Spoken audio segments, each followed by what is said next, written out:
Y. There we go. And there we go. There it is. Okay, and you can hear your voice too? Yep. Good. Hi, everyone. Wonderful. All right. Sweet. I'm slowly learning this OBS software. Some of it's not really intuitive, but once you like realize, oh, well, I don't know. Some of it is very intuitive, so I really like the OBS software. I'm gonna turn my input, turn my gain up just a hair for myself. Oh wait, actually, if I turn that up, is this too loud? Let me check. Let me check. A B C Let D me check. E F G A B C. Okay, good. That's fine. It sounds good, I All think. right. There will be a mild bit of feedback there as my loop subsides. Okay. So here we are. Here I am again with Stajara, and Hi. I don't know. I need to maybe make this camera a little bit bigger so you can see more of our face. There we go. All right. So here we are back in the Open Parameter Hub. Lots of changes have been made. I was telling Stajara before the stream that I just last night I made this room a little smaller, made the lobby a little smaller. I'm gonna full screen this to make this a little more inviting. Our wonderful graphic designer Hannah Hughes has created this transparent texture that we can put up on the wall. Makes it look like we've kind of painted a sign onto the wall. This wall will be used for the people's to display pictures of the artists whose art we're just exhibiting. This person looks really familiar. Uh, and this That's me is without bangs 2 years that ago. is in front of the Louvre in France. That's right. And this is the door that goes to nowhere. So what we're going to do today, I'm just going to move in here, and we are going to put some of Stajara's art into the space. Someone has just rung my doorbell. That I don't like it when that happens. So this is actually some of Hannah's. These are some photos that Hannah took about 2 years ago on St. Patrick's Day in Dallas. Oh, that's really nice. More on those later. And then this is some of Hannah. This is some of my favorite art by Hannah that she and I put into the space last week or earlier this week. Oh, and before we move, I've been making changes to this room. I'm not sure what we're gonna do with this room. This thing, this thing I will probably have to remove because it will probably be too much of a strain on resources. But it looks cool for now. It actually moves. I'll show that a little bit later. It spins. It looks like one of those cat puzzles. Do you know what I'm talking Mm-hmm. about? Yeah. And so initially this whole space was meant to be a video exhibition room, but because of the extreme strain on frame rate that videos pose in this environment, I'm thinking of making this into more of an anechoic chamber where for specifically listening to new music possibly. But we'll get to that on another date to try to figure out. This entire space will be figured out later on. Right now we're going to focus in here. So last night Stajara and I loaded in some of her art into the secret pyramid staging area. This is so cool. Do not the look. little warehouse. Yeah, the secret warehouse above the exhibition. This pyramid is not just for looks, people. It serves a practical purpose for hiding all the art. But don't tell anyone. So, Stajara, which piece of art would you like to place first? Um, Do you want to start with maybe the digital works and then move to the physical works? Sure. Let me fly one of these guys down in here. Um, Yeah, these are my machine learning studies. Also, Dell, I'm echoing in your headphones. I don't know if other people will be able to there we go. hear that. Awesome, thank you. They probably will, and that'll probably happen again, and I may have to switch to a different microphone, which is fine. Um, wow. Okay. So there's a lot of different. Pick your poison here. Where would you like this? So, how many of these studies do we want to show? Do we want to show all of them that we've loaded? Do we want to take so there are four it looks like Mm-hmm. currently, right? Yeah, I think so 4 is fine. maybe we can actually do them on the wall that you were looking at before. Yeah, right there. Maybe all four on that one wall, This one? and it sorry, the one where it's currently sitting at the moment. This one? Yes. Yeah. It looks like there's enough room maybe for all four to go on this wall, and then that way they kind of talk to Hannah's photographs, which is quite nice in my opinion.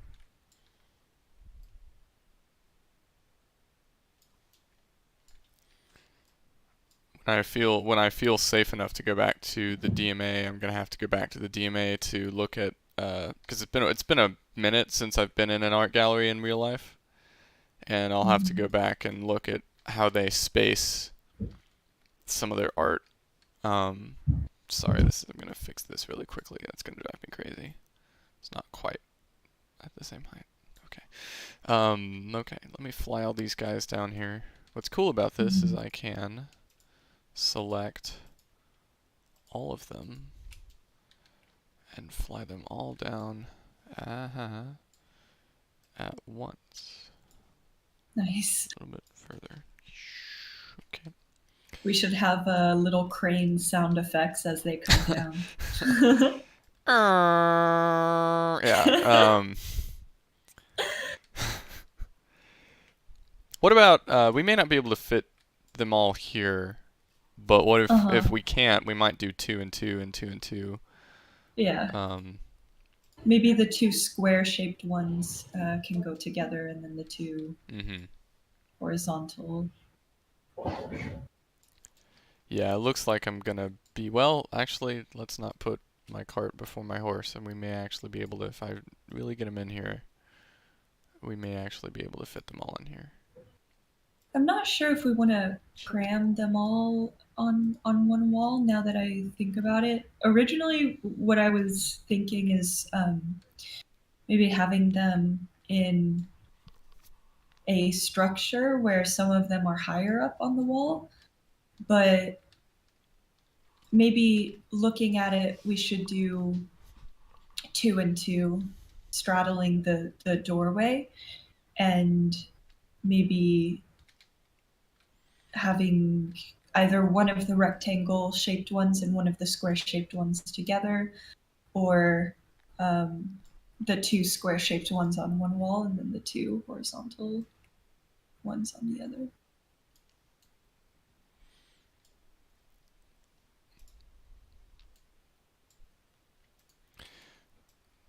For some reason, this art reminds me of like an aquarium. Mm. I think because of the colors look kind of like the kind of fake coral or kind of stuff that you'd see in an aquarium. I don't know. Mm. Um,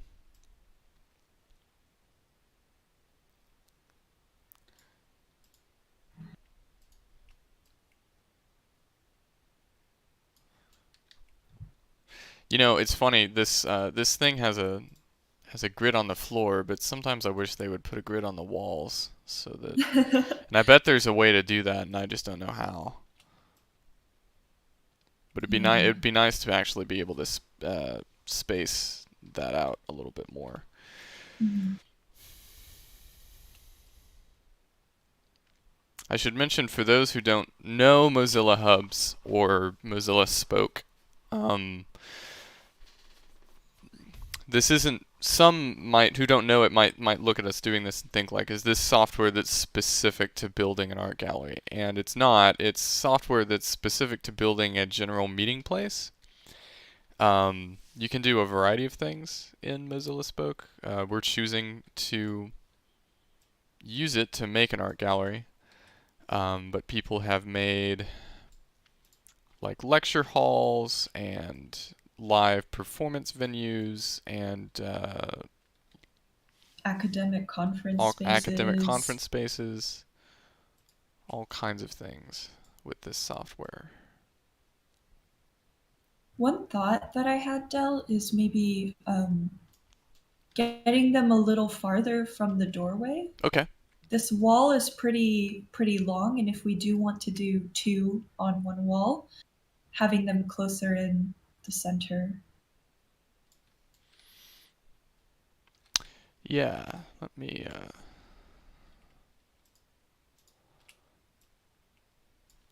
Yeah.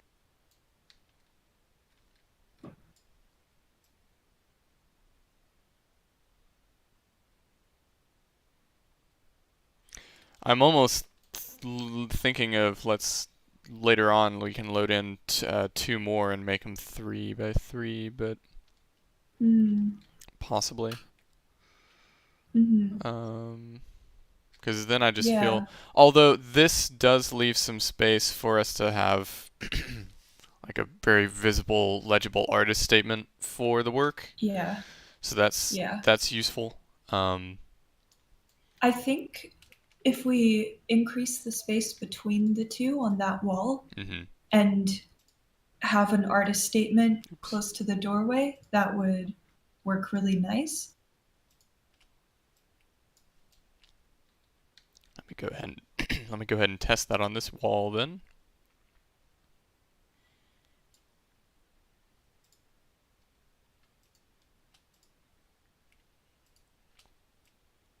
I'm gonna mute myself because my neighbors are talking. Oh, I can't hear them at least. Oh, okay, Oh, that's great. shoot. Never mind.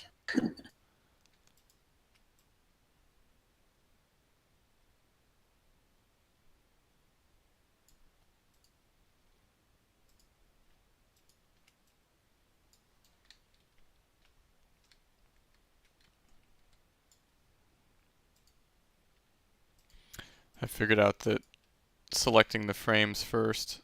Oh, almost didn't get that one. Oh wait, what am I doing? That's not right. Let's do it this way. Move that a little bit more. Select the frame, then the image. Move that over. Yeah.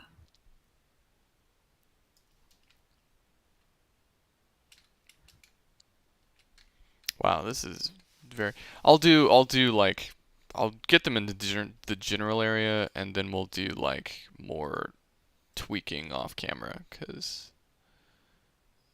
I would imagine this is not the most interesting thing to watch. So, so that's a general. I think that's good. It's good placement. Alternatively, hmm. Well, I don't know how you feel about this, but alternatively, we could put one of them on each one of these blocks, maybe on the interior. Hmm. You know, like one here, one here, one here, one here. So I think if we do that, maybe having two on one wall and then have those, each of those two groups will face each other. So that way you could be inside those two walls and then be able to see everything. I feel like if we do one on one wall, they're too spread out, I agree. Yeah. especially because they're like studies in a set. Yeah, the question is, do we want to I like that a lot better than this. I like that a lot Okay, better than this. Do let's we do want it. to do we want to do like two here and two here, or two in these or two here and two here in these interiors? Yeah, that's a good question. Um, Um, So maybe what we can do is fly all the art down from like all of the art that we're planning to put in the space down in here, and then see uh, how they talk to the other work in the space. I know that's a pretty common curatorial practice when you're in a physical art gallery where you lay out all the artwork, see which work has conversations with which other work, and where they would fit in the gallery space. So if that's helpful, we could take that approach. Yeah. First, I'm just gonna quickly see if these will even fit on one of these walls. Yeah, that's a good idea. Which there's a variety of. I don't think they are really. Oops. I don't think they are really gonna fit very well, but there's a yeah. There's a variety of fixes. I'm almost thinking because like even these feel a little bit too cramped, and I'm Yeah, wondering yeah. if I should just make this wall a little bit just a little bit bigger. Yeah, Let me go in here and put the grid on.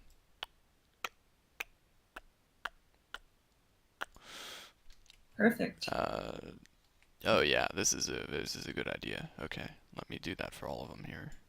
Yeah.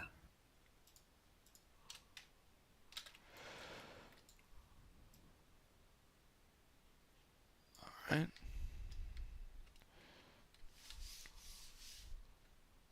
And I think now that those walls are longer, they feel like a little bit of a break in the physical space, and feel almost like a more intimate exhibit within this bigger exhibit.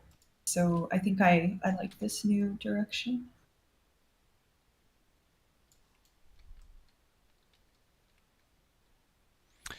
Yeah, I agree. We'll have to I almost wonder if I should close up this area. What would that even look like? I Hmm. feel like that would be a little too claustrophobic. Let's find out. Yeah, the good part about designing a virtual gallery is you can create these walls and then break them down if they don't work. Exactly. Simply by hitting Control Z. Oops. What?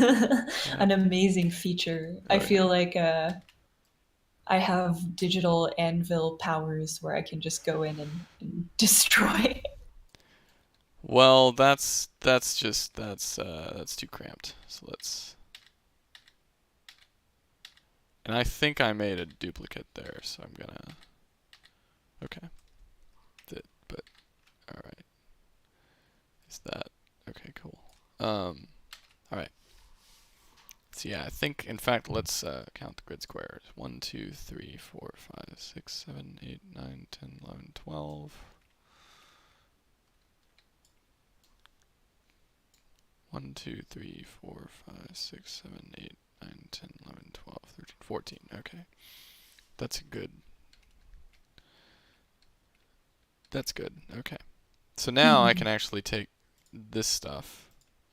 Yeah, Hannah's work can get a little bit more spaced out. I think that would really help because her work is so colorful. Mm-hmm. And having that white space in between would really make each individually pop. To what degree did you study like the placement? Does an art student study the placement of art? You know. Yeah, that's a good question. I mean, I feel like really the whole part of the art process is from creation all the way to placement and to performance if it's a performance work or an installation work. And honestly, like where it gets put in the space makes or breaks the work. So I remember in my very first uh, freshman year class, the first critique that I had, the whole class made this great work, put it up on the wall, but the way that we actually hung the work up on the wall was not very professional. So, for example, a lot of us use like tape or hammer and nails instead of actually like putting a work on the wall without these extra visual clutter that just makes the piece worse. And the professor told us that he can't even really critique the work because of the way that it was hung up. It was just Right. completely disastrous to look at. And that, I guess, was a really big lesson for me personally because I never really thought about that before. I never really thought that, placement could change the way that the audience receives the work that drastically. Mhm. And now I tend to be very careful with that, especially if it's a work that requires audience interaction, because the interaction is a part of the work in that case. And even here, the interaction is a visual interaction. And so that's really important to the work itself.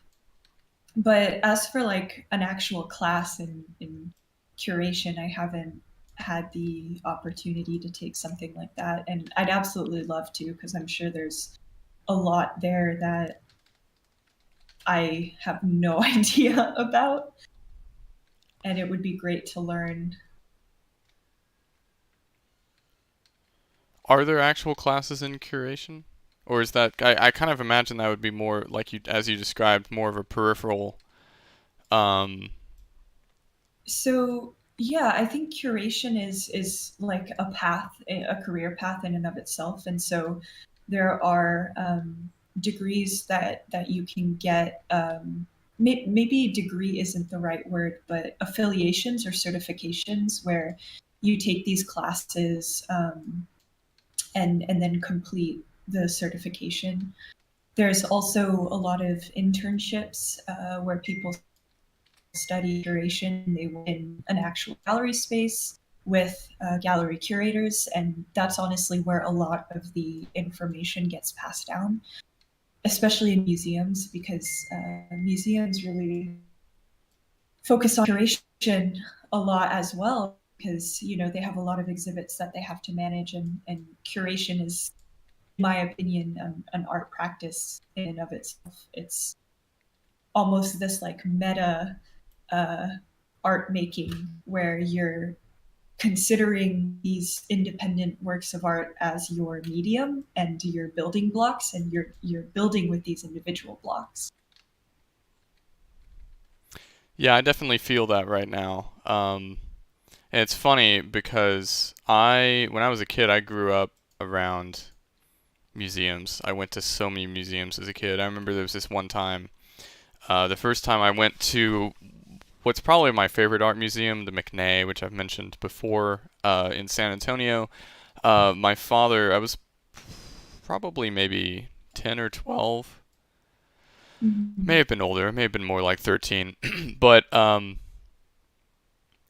in San Antonio, and there's like four different water parks in San Antonio, and there's like Six Flags and a SeaWorld and like Schlitterbahn, and I'm a 13-year-old kid, and we were bored, and he said, "Would you like to? Where do you want to go? Do you want to go to like a Schlitterbahn or a you know a theme park?"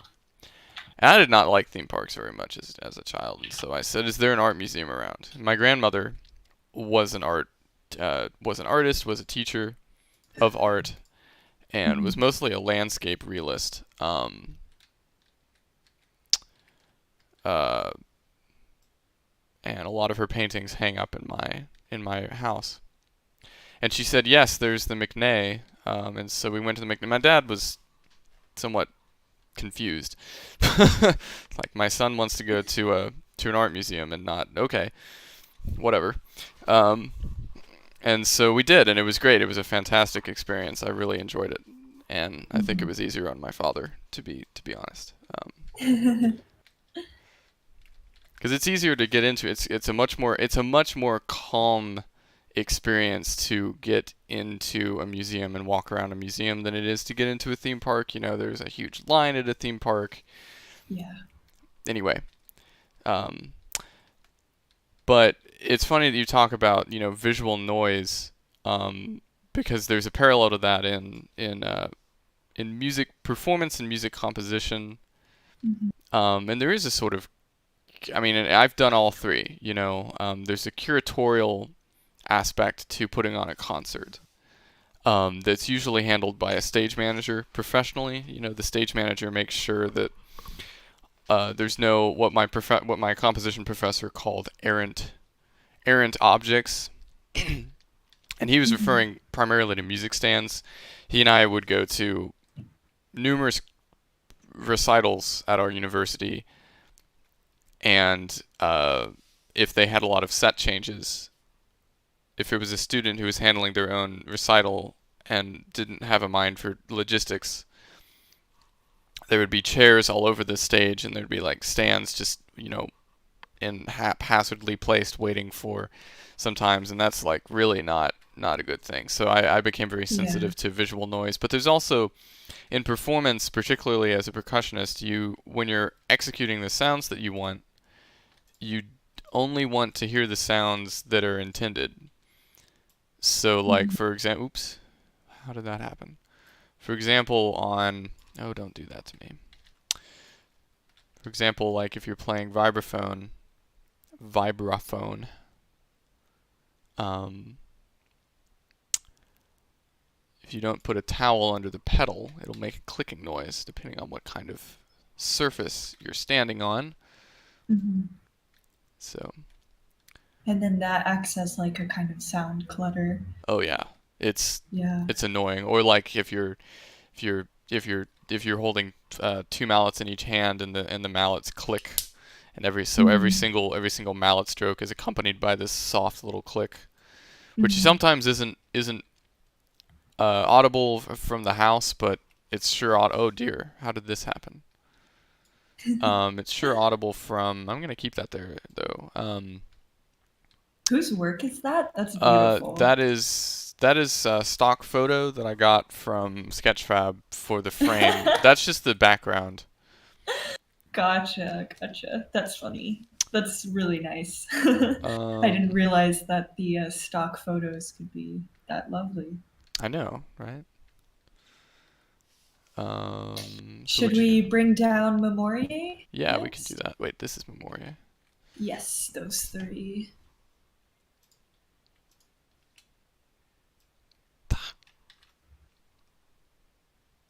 These were um, first a digital rendering to the right, and the two images on the left were 3D prints of that digital rendering that I created.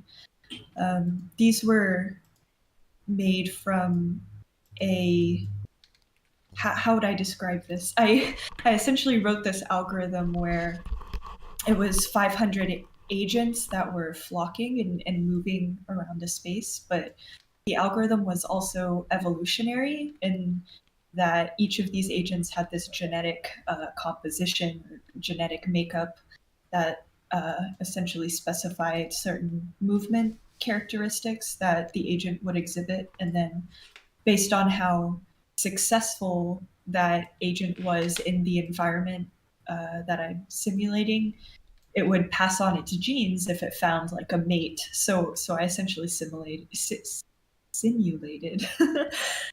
evolution in this algorithm, and this digital rendering was basically the tracked motion through time of this ecosystem that I created, and then I printed the output. It's funny. You seem sometimes in your work like this, you like to find a way to make. Forgive me if this sounds somewhat pedestrian, but make data into art. Yeah, I feel like that is a really big part of media arts practices. A lot of the times, the work that's created is data driven or using a certain database in some way. So in this case, yeah, I kind of see this as a two-step process where the algorithm that I created output this data which was essentially like a blueprint of their time or of their position in time, I should say. And that acts as a sort of data set that I use to then reconstruct this structure. And I feel like that's quite a common practice in the media arts, both for production of aesthetic output or for even better understanding a data set in a visual or sonic modality that would give the viewer essentially more information than they wouldn't have had if they were just looking at the raw data. And it's definitely something interesting that I find myself going back to. Um, yeah. Also, I still hear myself in your headphones, Del. That's a problem. The good thing is that should only affect you. Okay, good, good, That great. shouldn't affect that shouldn't affect. But yeah, next time I'll use my nice cardioid condenser mic. Mhm. Okay. So I was thinking the default, of course, would be this. Because in the West, we read from left to right. I'm almost thinking, what if we had the detail shot in the center because it's in color, and then the other two are kind of black and white. Um, and it's also the biggest image, so it could balance the wall a tiny bit Mm-hmm. if the largest image is in the center. Let me actually do this. The scale of this is 105,073. This is 80. Let me make this a solid. This is 80 all the way. Okay. Let me make this a solid 0.80. Eek. How did that happen? Oh, I know how that happened. All right. No. R. Flip that over. No. See, the thing is, I have to make sure that I have it snapped so that it won't. Okay. So at least those are at the same height. And now I can make this a little bit wider, which is going to be done this way.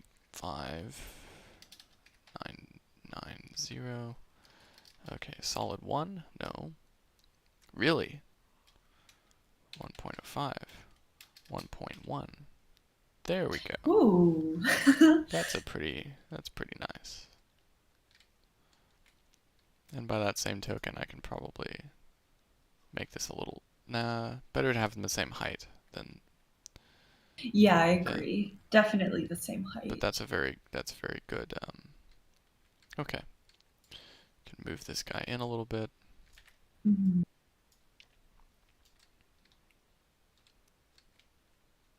Yeah.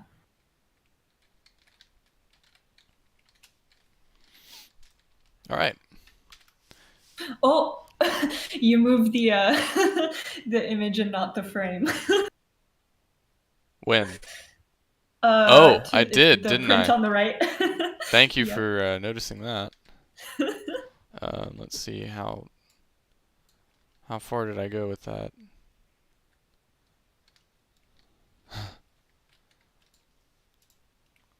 I would not have caught that. I didn't see that at all. Okay. Now I save. Yeah, that looks great. Let's fly in. Kicker is where to put this guy. Yes. Because there's one Um, of him. maybe a little bit of background on that piece for uh, our viewers. So back at SMU, which is the undergrad university that Dell and I both attended, and that's where we met. There was this really beautiful sculpture, which was essentially this. I don't really know how to describe it, but it was a wind-powered sculpture where there were these two rectangular arms that the sculpture had that would kind of move, and I really loved that piece just because it was so simple and so beautiful and so dynamic and would change based on the day and time that you were looking at the piece and the environment. And it was also this very large piece, so the scale was very impressive. And this was actually a drawing that I had done in my first year in uh, my studio art practice in college, and I took, I think, either 250 or 500 images of this sculpture as it was moving in the same position. Like I set up a tripod and I just kept taking images on a timer. And then I would track the points of these arms and essentially track the motion of the piece over, I think it was about an hour that I spent out there. And this was the motion pattern that the piece made. And it was, yeah, essentially this representation of movement of another artwork. The piece is called Two Rectangles Horizontal, and it's by George Rickey, um, and it's a favorite of pretty much anyone who attends the Meadow School. I believe it is currently in storage because they are doing some renovation of the space. But it sits on top of normally sits on top of a stone pedestal, and on top of that is a very tall. It's a metal pole essentially, and then attached to the metal pole are these two horizontal rectangles that are situated parallel to each other. Um, and when the wind blows, they spin around, and they can get really fast sometimes, and you it's sort of like a double windmill that goes this way. Um, but uh, George Rickey did a few of those kinds of sculptures actually, and there's one in a field somewhere in Europe, I believe, called Five Rectangles Horizontal. Wow. And now I actually want to see if I can find the video of this. Um, there's a video of it spinning, and it's quite frightening, actually. Um, I love these kinetic sculptures. I think they're absolutely well, beautiful. I don't know where I found. If I find this video, uh, but I'll show them the actual George Rickey sculpture that we're referencing. So yeah, Yes, there it is. here's two rectangles horizontal outside of the Owens Fine Arts Center. And so this painting or this drawing by Stajara is a visual representation of the data she collected from watching this sculpture. And since this was such a fixture in our life during when we were learning our respective art practices, I think it is fitting that it hangs over the doorway to Open Parameter Hub, don't you think? I think so too. Or I really perhaps, miss that actually, sculpture. perhaps it should hang over the doorway leading to what will hopefully eventually become the sculpture garden. So let's do that, actually. Yeah, yeah, let's do It's that. a much And better idea. we should definitely have a tribute to two rectangles horizontal in the sculpture garden at some point.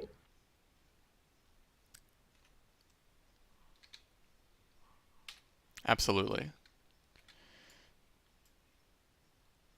I'm now realizing that a lot more of my work is data driven than I thought it was. Well, I Even think. my studio art practice. Mhm.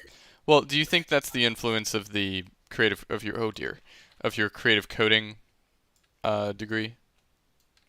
um, I mean, it could be just the maybe pedagogical leaning that, or maybe pedagogical bias, but I'm not sure. I think what ended up happening was I learned how to code, and I learned that, computation was something that could be combined with visual art practice, or my own personal visual art practice at least. And I think I got really excited. This was done at the time where I was starting to learn how to code. Mm-hmm. And I definitely didn't have a coding background at this point to where I had experience like wrangling data sets to make work, but this was a study that was done in a class called not systemics, systems, Mm-hmm. systems. And that was a foundations visual art class that everyone had to take. And it was taught by Michael Corris the year that I took it, who is a systemic art uh, creator, systemic artist. He focuses a lot on systems work in his own practice. And I remember we studied a lot of these semi-autonomous or autonomous systems or mechanisms or mechanical processes. For example, the Ruby Goldberg machines, where if our viewers aren't familiar, it's essentially these chain reactions, and usually mechanical, they can be chemical, but where one part of the system gets put into motion, and then that motion gets transferred between the different parts of the system. And the system essentially, once it gets into motion, operates autonomously almost.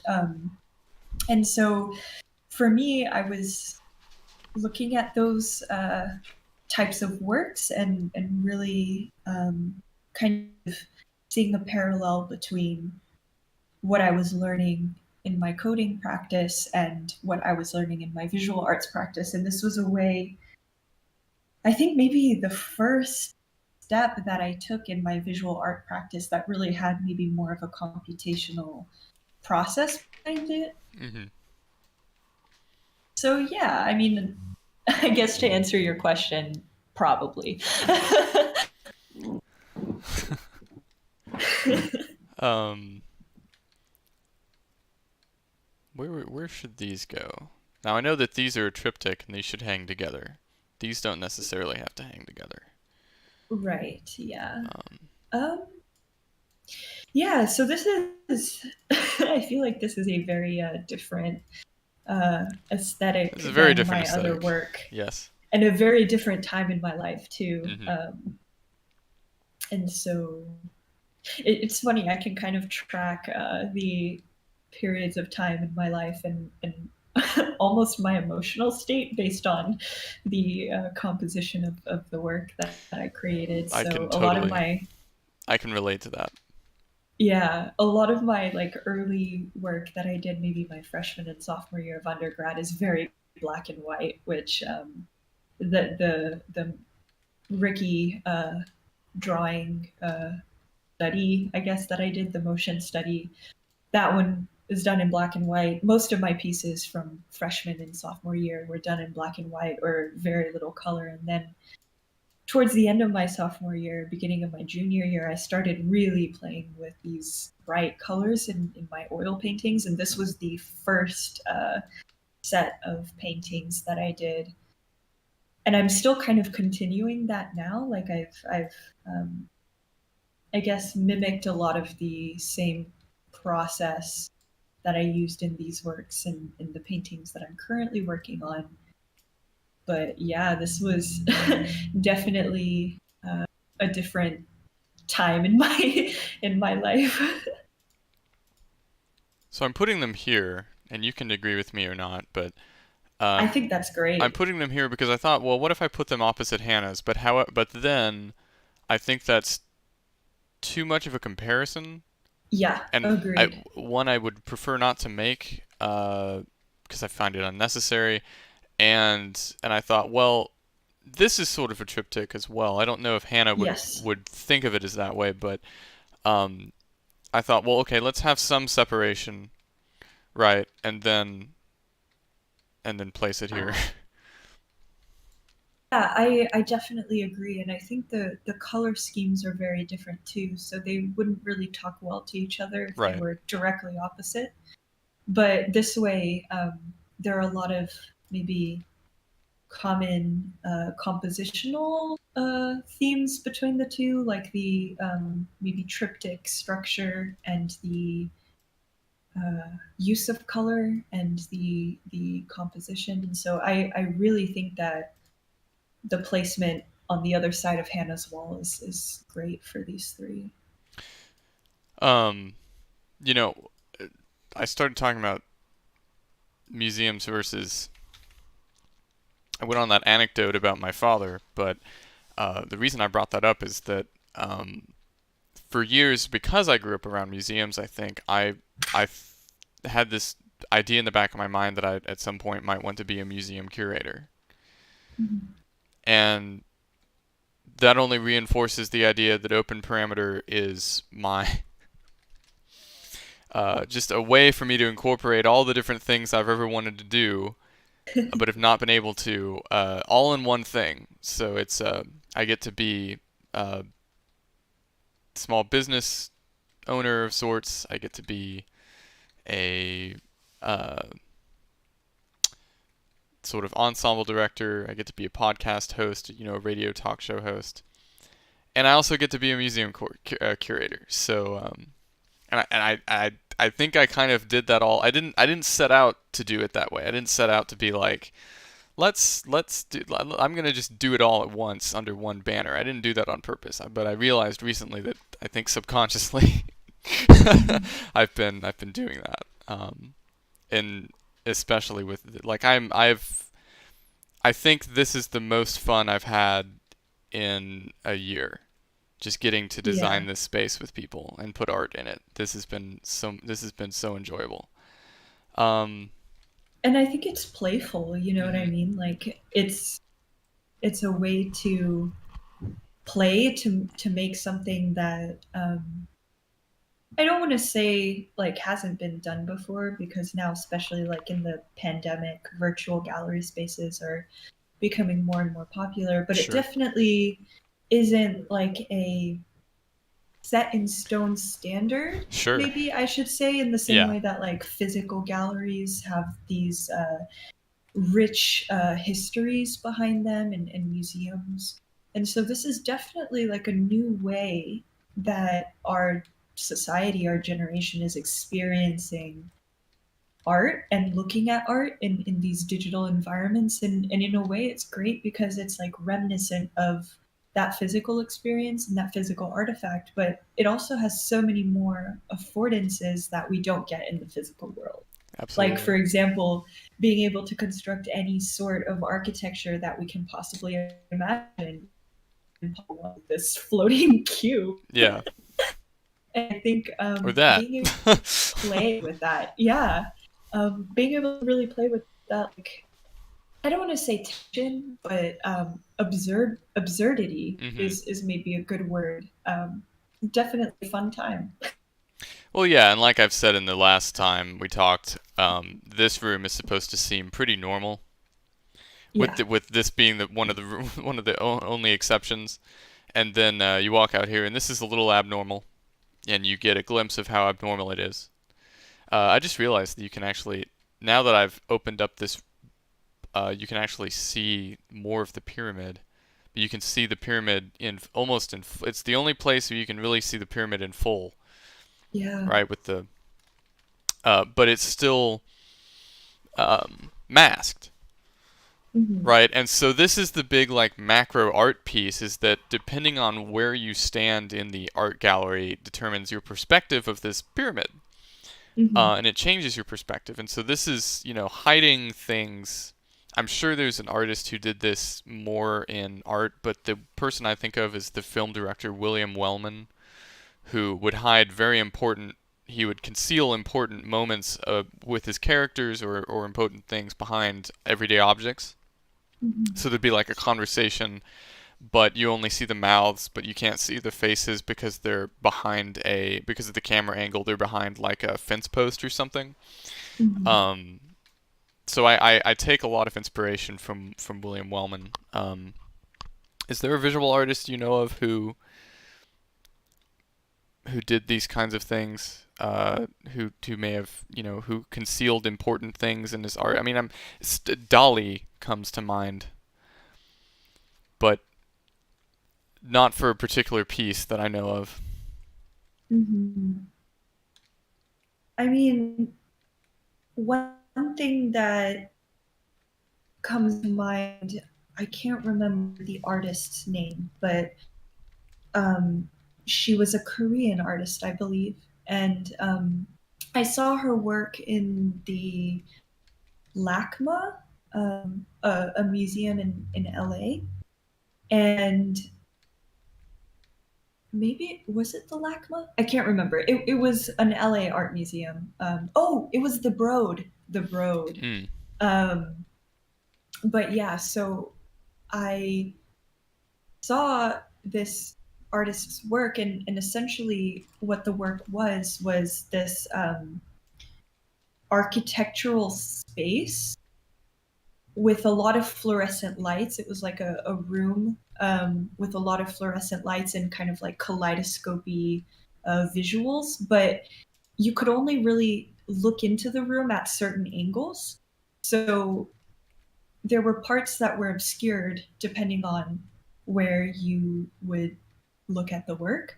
And I think I actually saw the same work in Japan when I went to a museum in Japan 2 years ago, and it was the same artist. I just can't remember her name.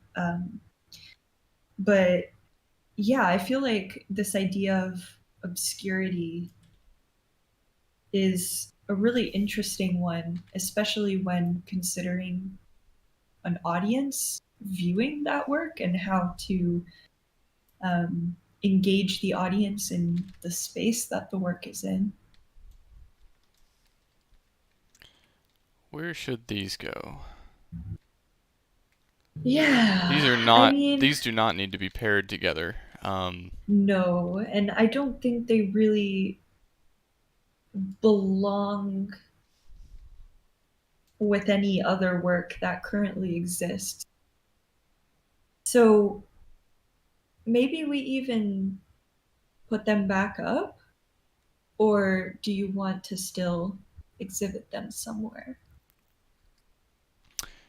I thought about doing the extremely artsy thing of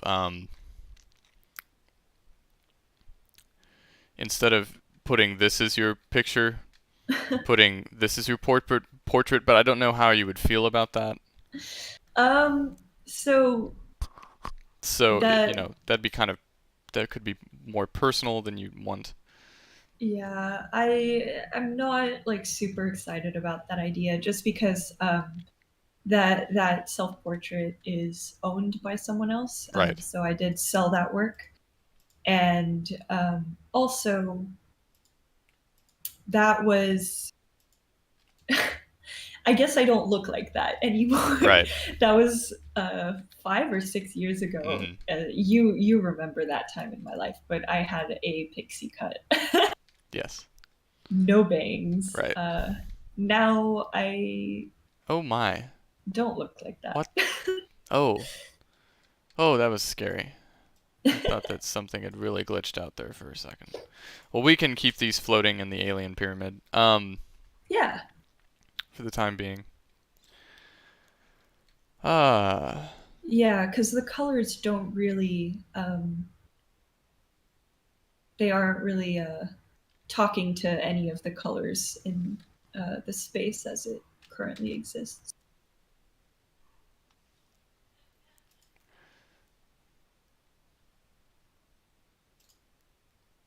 Give me 1 second as that. We'll be right back. Break time.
And we're back.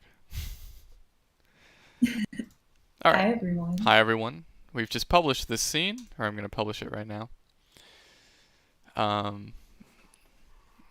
Because no one's watching, I'm going to make this joke. I made this joke last time.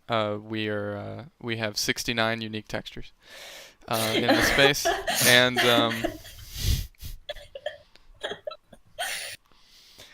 now I'm gonna be hard pressed to make that joke on every single live stream until Stajara is like, stop making that joke. We have to keep it at 69 unique textures. Yeah, forever.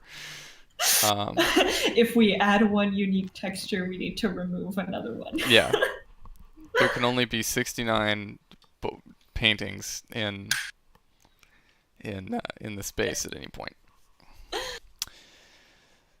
Hello, welcome back to Open Parameter Livestream, the family-friendly art stream. Not at all, not at all. We are a very adult livestream here. Apparently. Infamous Superb Congregation. That is the name of this little test room here. Do you want to join this too and walk around it? Yeah, on your end? Okay. Just look up Infamous Superb Congregation. No, I'm kidding. I will send you this link, Stajara. Thank you. That is the freedom of not having him on, of only having no one watch the stream, is that I can say whatever the hell I want. No.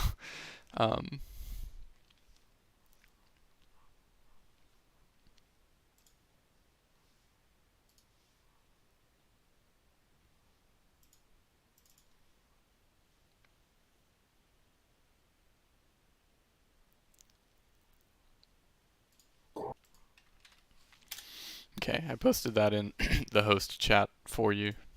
Oh, Um, I'm join room.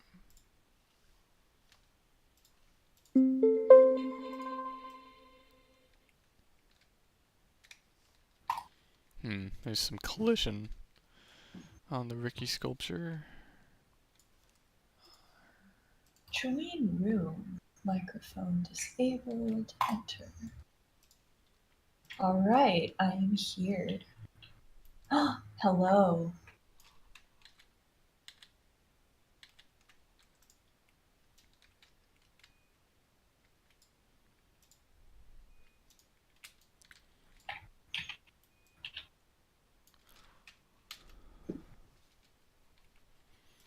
Okay. I can't see your little character. Can you see? Oh, hi. Hello. Okay, I really like this gallery. It looks really great so far. And yeah, I really like Hannah's work and my work on these two walls. I think this entryway is really successful.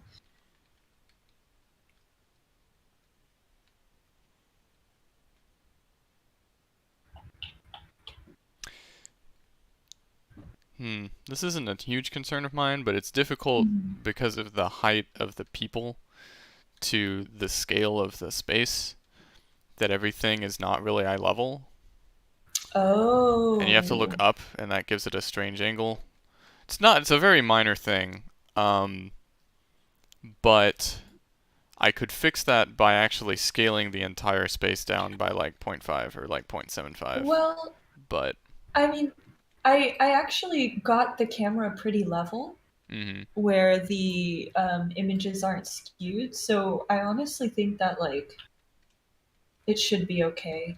Like I know when we set up general physical gallery spaces, the work is hung at eye level, which is about 60 centimeters from the ground. hmm And that's a pretty universal measurement. But I feel like that is hard in a virtual space. So I don't, It is. yeah, I don't seem to find a like a reason to do something like that at the moment, Well, because right now, especially go ahead. Sorry. if you just like move the camera up or down, Yeah. you can get a pretty good angle. Um, all right, so no matter what I do, there's going to be collision from a distance. That's fine. Or I guess anti-aliasing. That's all right though. Eek. I don't like that. Oh, have you walked in here yet? Gosh, I Oh can't. no. I just can't get this. This the collision on this staircase to be correct. There's always something Uh, still blocking me. I am trying to find my way out. There we go. I confused myself. Okay, I'm coming. I feel like I'm playing Dark Souls, kind of, in this area. Have you look up? Ooh, it Yeah, actually moves. yeah, That's great. and it doesn't take up that much resources, so I'm thinking I might keep it because it just looks cool. Yeah, What that's I awesome. really like is that I can see your character looking up.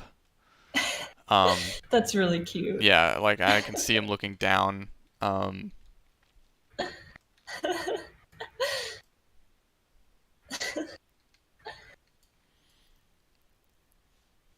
but what's cool about this is that, even though it's an open top, you can't see it from outside. No matter Mhm. what angle you're in, you cannot see the moving sphere peeking out on top of the building, and that was by design. I'm really glad that I pulled that off. Yeah. Um, but I will need to fix this. I might make this staircase a ramp and not a staircase. Oh, this one? Yeah, the staircase has a weird collision at the front, I and so see. if you walk into it the wrong way, you get stuck. Which Yeah. reminds me, I should go over here while I'm thinking about it.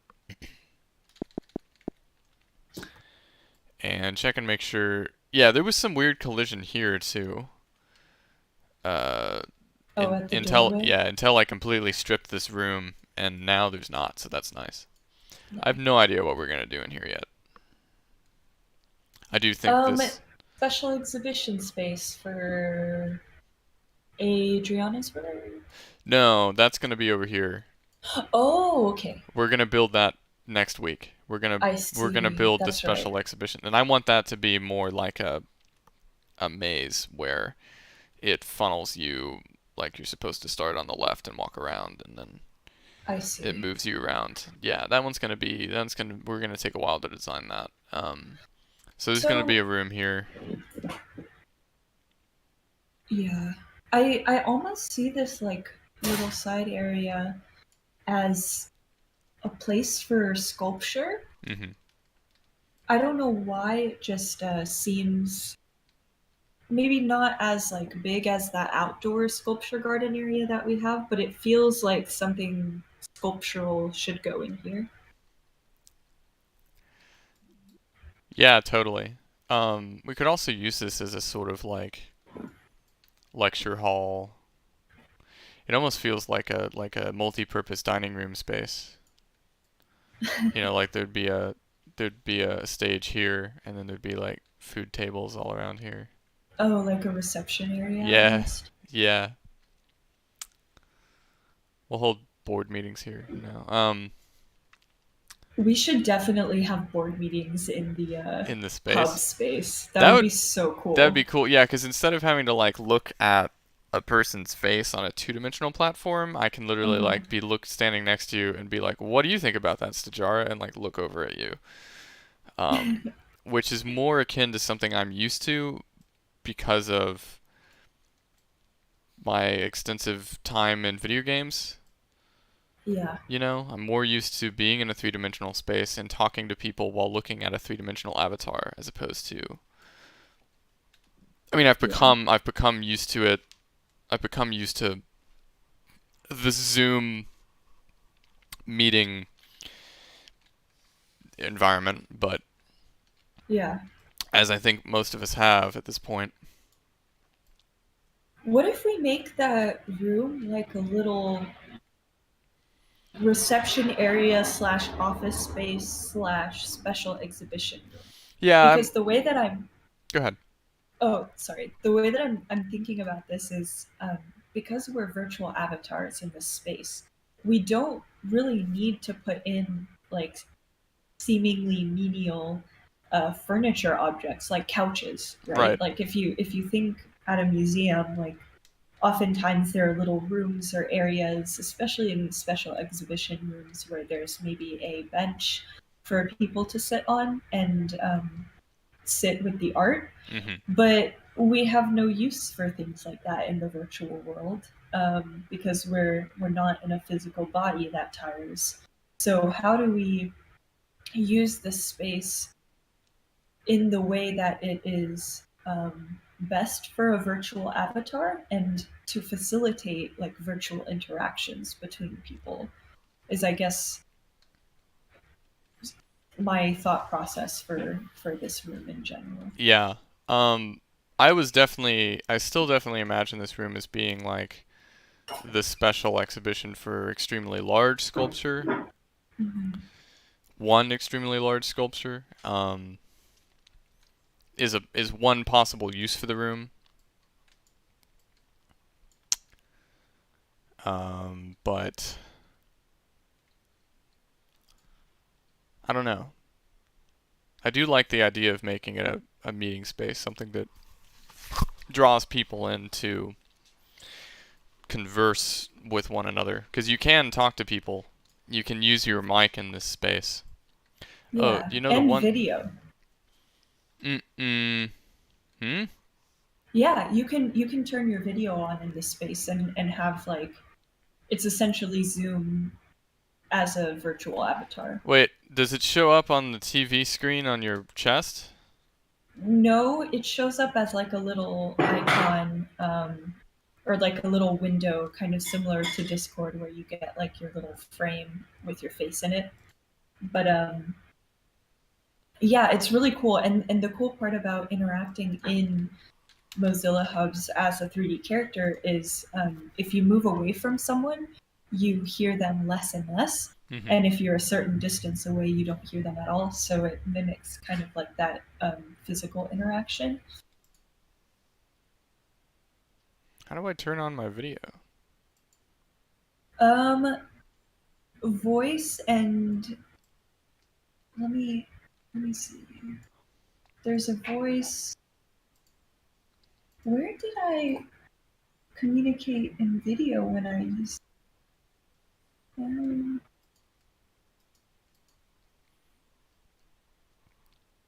so there's a chat. There's a voice. Maybe the share. Yeah, camera. That's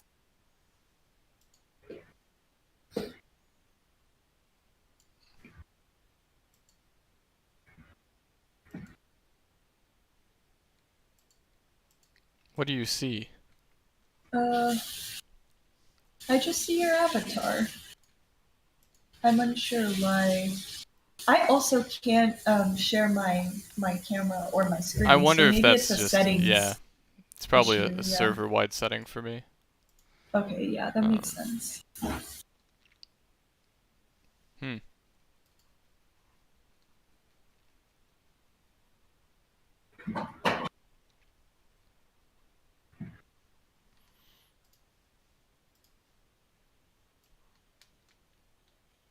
Well, the one, I did forget one particular piece of art, and that's the one that's special for the two of us, and that's this one over here.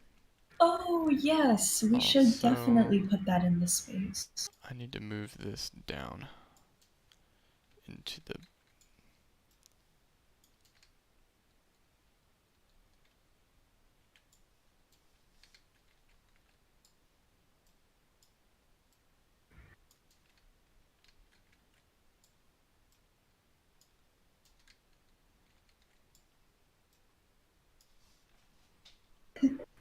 Also, as an aside, my cat grabbed the yarn that was balled up on my little easel setup and dragged it across the living room floor. So now there's yarn all over the living room.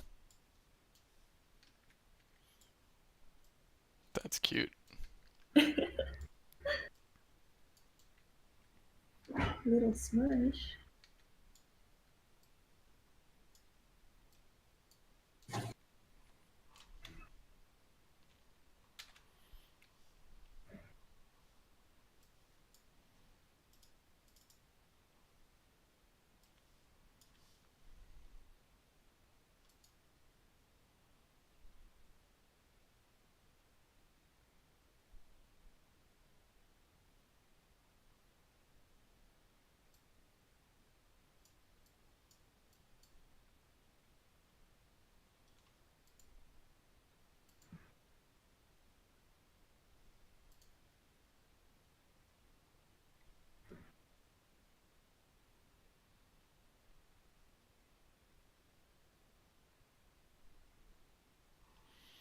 Okay.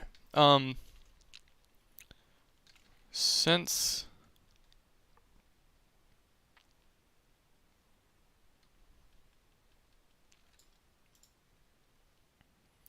I really don't know where to put this guy. Yeah. What is going on? Okay. Eek. I aligned him to this wall initially, only as a test, Mhm. but I am gonna make this. Actually, we could do this. Except the way that we would do this is that the way into the special exhibition space is bipartite. Door there, door there. Oh, yeah. We're gonna do that. We'll do that next week. So this can go here, What and if what if we put this in the big special exhibition room, the fountain, as the sculpture, that works. the big centerpiece? Yeah. But it also looks nice here because Hmm. your idea with the two entryways. Well, except it the thing is, it would have nothing to do with the special exhibition, and it would make more sense that whatever is in between the two doors would have to do with the special exhibition. So I see. I think it would be better if I moved it to the other space. Okay.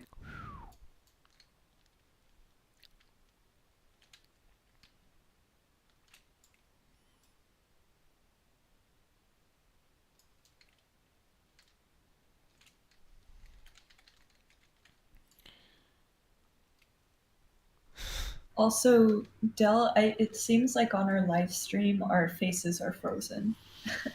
Frozen faces. Frozen faces. They can still hear us, I think, but Um, um, is my yeah. face moving now? Oh, now it is. Yes. Cool. Um, A big mood. Alright.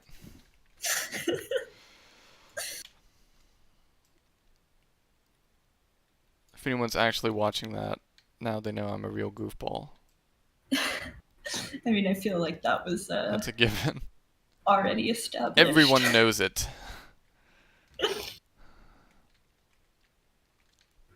Hi, Meow Meow. Are you bringing me your string? You have to show me this. I'm going to show the YouTube. Yeah. Oh my.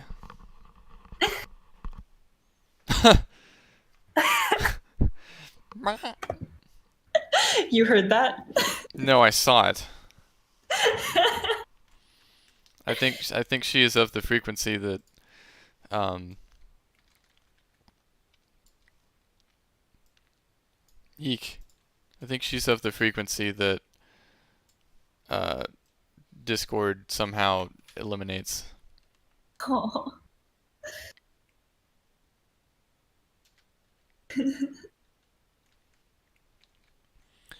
Now in here,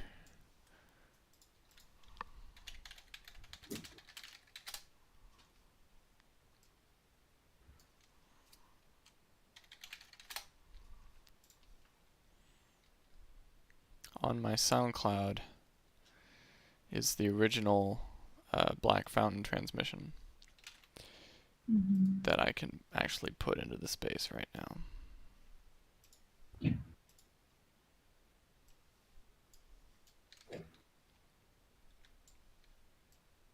We pose you this question.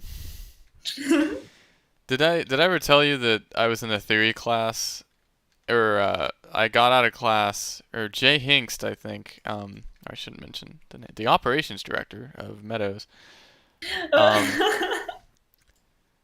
uh, sends me a text message while I'm in a theory class, saying that he's like, "Did you hook up the your audio to an alarm?" And I'm like, "Oh no," because the way I was playing it is that um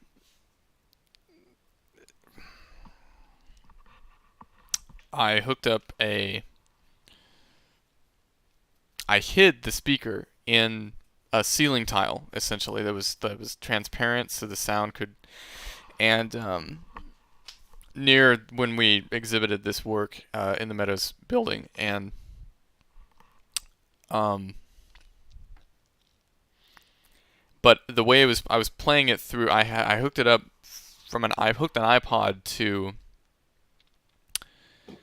a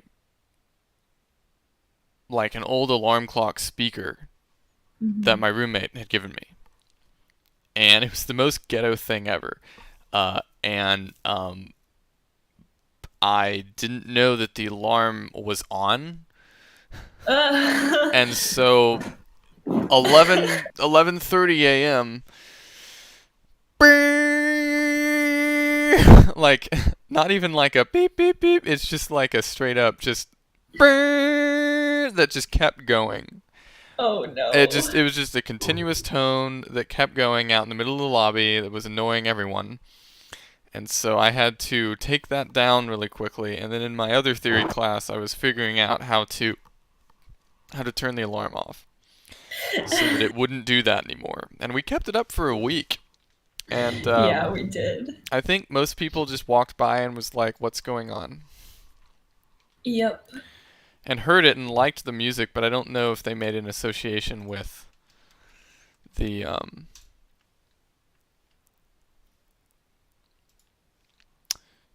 with the piece that Hmm. was located nearby. Hmm. I feel like on the second iteration of this work, we almost have an advantage because we can build the space for the work and Right. for the fountain, and that way there can be more of an association between the piece itself and the fountain. Whereas before, when we had exhibited it in the Meadows building, we were a bit constrained with where we could put the work because this piece is huge. Yeah. It was on a.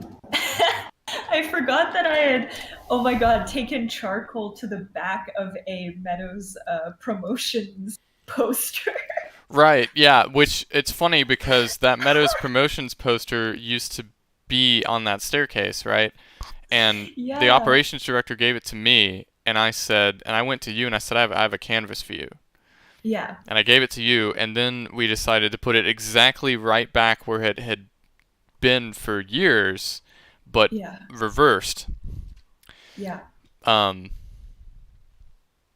can I put in a faux grand ancestor stack What is in this? here? It's supposed to be a grand ancestor stack of I don't speakers. know what that is. It's a slang for a type of speaker setup that's common at Ah, rock concerts. You've seen it before, but um, I'll interesting. worry about putting the speakers in later. Save. What I want to do is I want to publish this and then restart. I'm going to close this room if you're sitting in it. Yeah, I'll just bop out. Yes, it does. Yes, the room information matches. Boop. There we go. And I'll just start another one. 69 unique materials.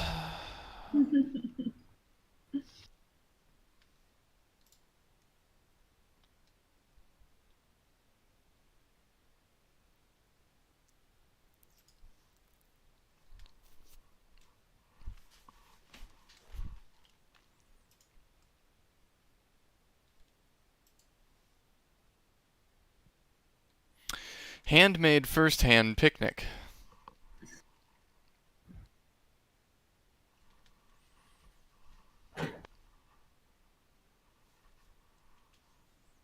My cat is now running laps around the screen that she pulled around my living room, so apologies if there are cat noises.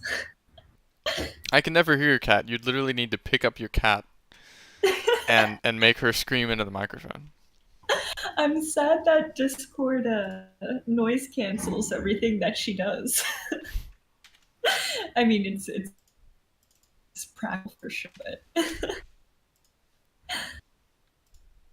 okay. So should I go back in? Yeah, provided you with an additional link. Oh yeah. The music's All right. there. Can you hear it? Oh yeah. Another question. Can other people hear it?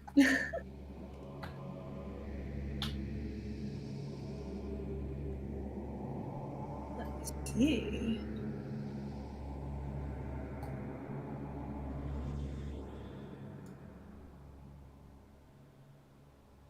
Whoa, I hear it. I can almost hear it in the general exhibition area. Yeah, I need to tweak the audio settings quite a bit.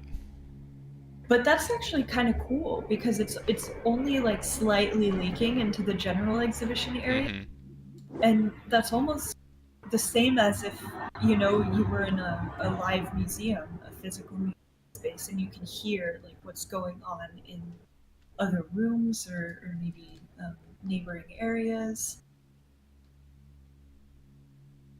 especially since it's just like really subtle.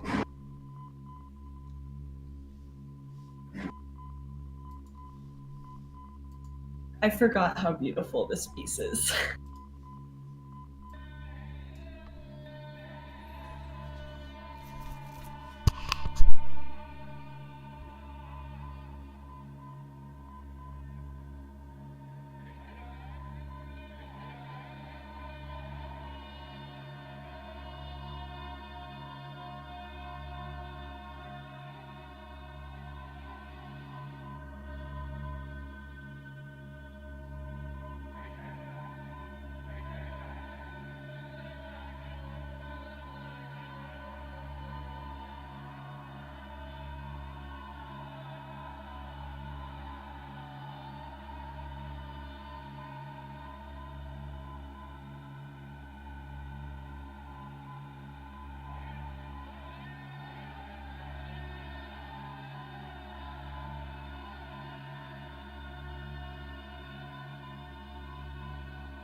I can't remember what I used for the low drone.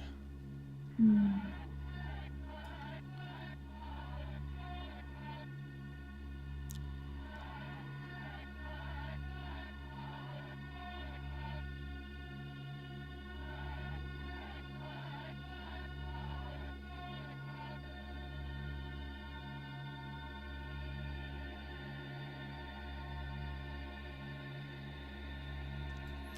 But my most proud achievement in this piece is the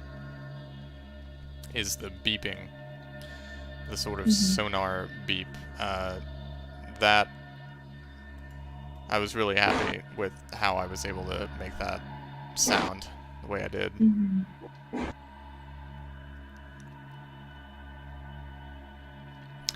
And I won't say what that's a sample of. Because it could get me in trouble. It probably wouldn't get me in trouble, but because it's a sample of a sample. Ah. So.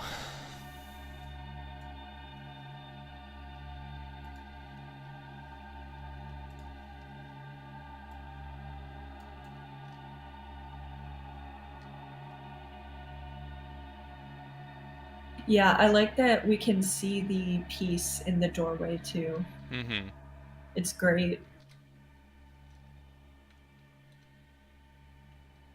Yes.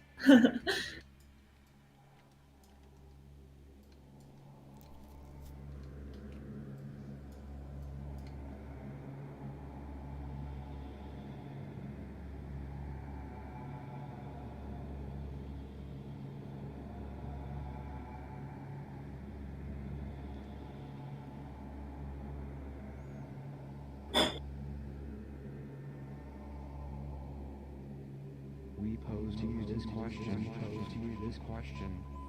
Why is the water fountain black? Why is the water fountain black?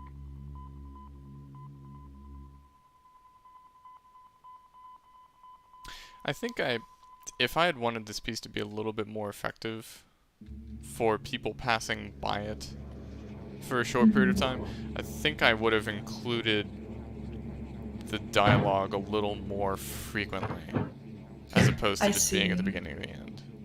Yeah. We pose to you this question. Why is the water fountain black? But I remember at the time, I didn't want it to be, like, annoying, so I didn't want it just Yeah. being constant, like, why is the water fountain black? Why is the water fountain black? You know? So Yeah. I didn't put that there. Especially because the way that it was up for a week constantly, like, and people were in class around it, Mhm. you know? So I honestly think the way that it was is great, Yeah. but maybe now that it's in a different space, we can both like iterate on that project. Yeah, that's possible, because the music doesn't really fit the piece. Like the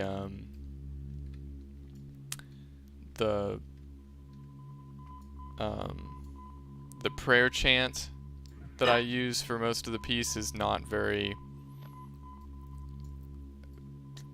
It doesn't really have much of a. Uh, um, it doesn't really have a meaning or connection to the fountain at all. Mm. I just used it because I liked the sound. And this was also one of my earlier like experiments, and I think this would have been like my first experiment in Audacity, actually. Just doing a piece Oh, entirely in Audacity, yeah. yeah. Because this one I accompanied. There's two other pieces that sort of fit with this one.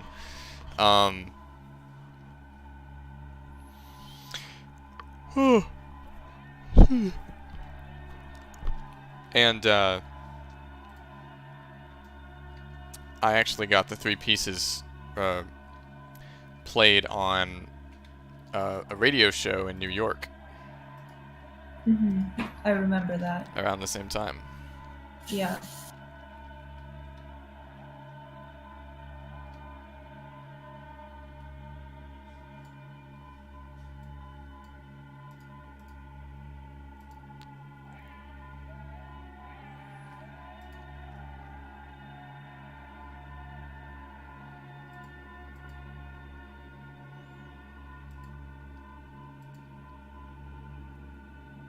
I feel like it might be a good stopping point for the live stream today, especially since we've been going for an hour and Yeah. 40 minutes ish now. Yeah. Good stopping point. So those of you who watched, or those of you who are watching right now, which is us, but for the recording, we will be back here next week, and we will be designing the special exhibition space on the other side of the Open Parameter Hub. See y'all next week. Bye, everyone.